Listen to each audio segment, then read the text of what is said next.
Welcome to the training program for Community-Based Living Arrangement Provider Certification in the state of Nevada. This module provides an overview of serious mental illness and its changing perspectives. This training program is presented by the Nevada Department of Health and Human Services Bureau of Healthcare Quality and Compliance, which is the agency that reviews all applicants for Community-Based Living Arrangement certification. This video offers a brief overview and discussion of serious mental illness diagnoses and the changing perspectives on those diagnoses, which you, as a CBLA provider, will deal with every day in the care of your residents.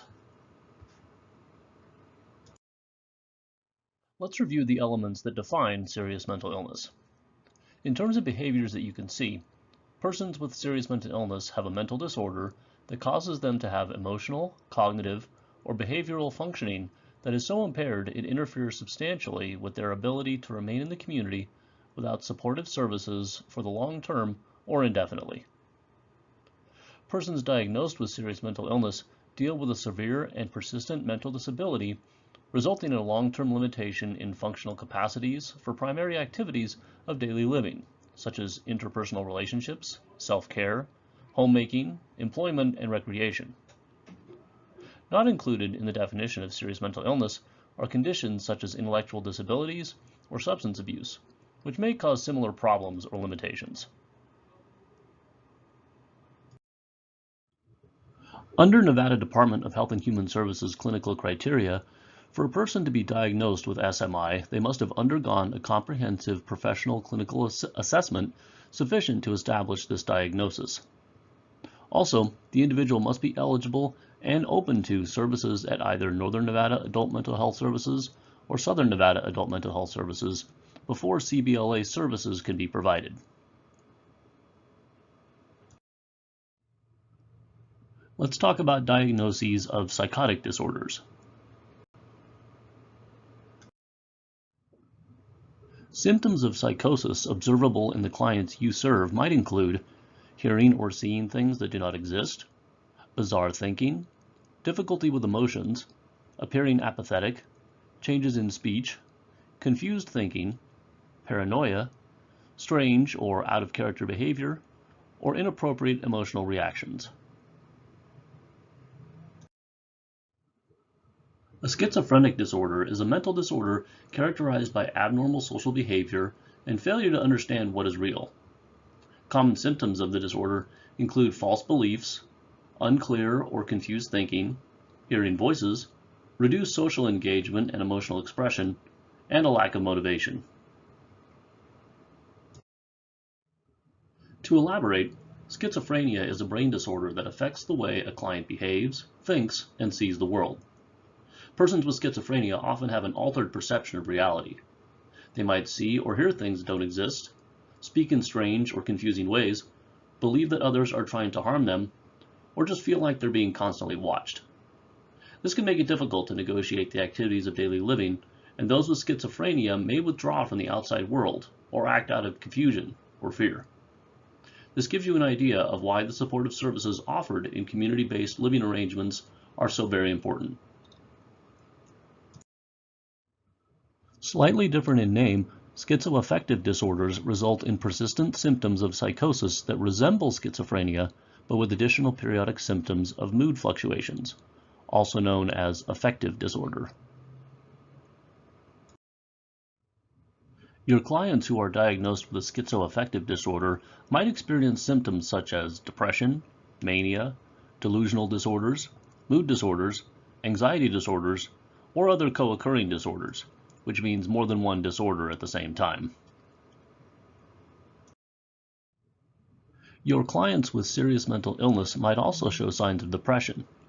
These signs include feeling constantly sad and fatigued, losing interest in everyday activities, being indecisive and unable to concentrate, sleeping or eating too little or too much, complaining of various physical symptoms, and recurrent thoughts of death or suicide. Another possible serious mental illness is mania. Symptoms of mania include sleeplessness, compulsive talking, being agitated and distractible, being convinced of your own inflated importance, susceptible to buying sprees or foolish investments, being prone to cheerfulness turning to irritability, indiscreet sexual advances or overly sexual behavior, paranoia, and/or rage.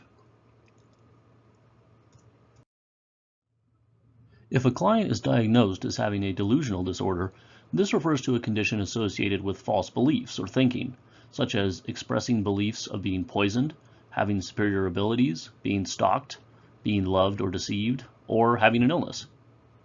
In a person with a delusional disorder, no other symptoms of schizophrenia are exhibited. There are a few things for you to know about mood disorders. Bipolar disorder is a mood disorder formerly called manic depression that causes extreme mood swings that include emotional highs and lows. A person who is depressed feels sad or hopeless and generally has lost interest or pleasure in most activities.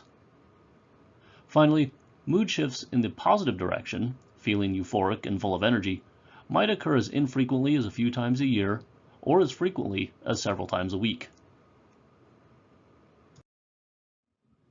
The anxiety disorder category of serious mental illness includes panic disorders, post-traumatic stress disorder, obsessive-compulsive disorder, and alcohol-induced anxiety disorder. A person with co-occurring disorders has both a mental health disorder and a substance use disorder at the same time. Co-occurring disorders can include any combination of two or more substance use and mental health disorders.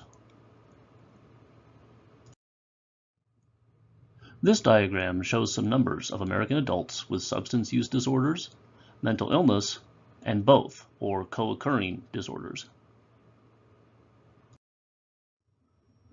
This graphic shows us a couple of things.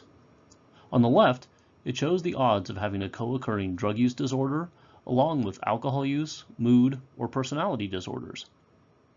The odds are almost 60% that a person with a drug use disorder will also have a co-occurring alcohol use disorder. On the right, the graphic shows the percent of persons who have mental health problems and are incarcerated at either the state or local level who also meet the criteria for substance dependence or abuse. In this case, you'll see that 3/4 of all inmates with a mental problem also depend on or abuse some kind of substance. There are a couple of reasons we're teaching you about co-occurring disorders. First, by the year 2020, mental and substance use disorders will surpass all physical diseases as a major cause of disability worldwide. Second, co-occurring disorders are increasingly recognized with poorer outcomes and higher costs in multiple domains. The overall approach to healthcare is changing for everyone. As the landscape of healthcare shifts, it will favor the integration of services, and this means that the provision of healthcare will combine behavioral health and primary care services. Two other issues that community-based living arrangement providers are likely to deal with in their clients are homelessness and medication noncompliance.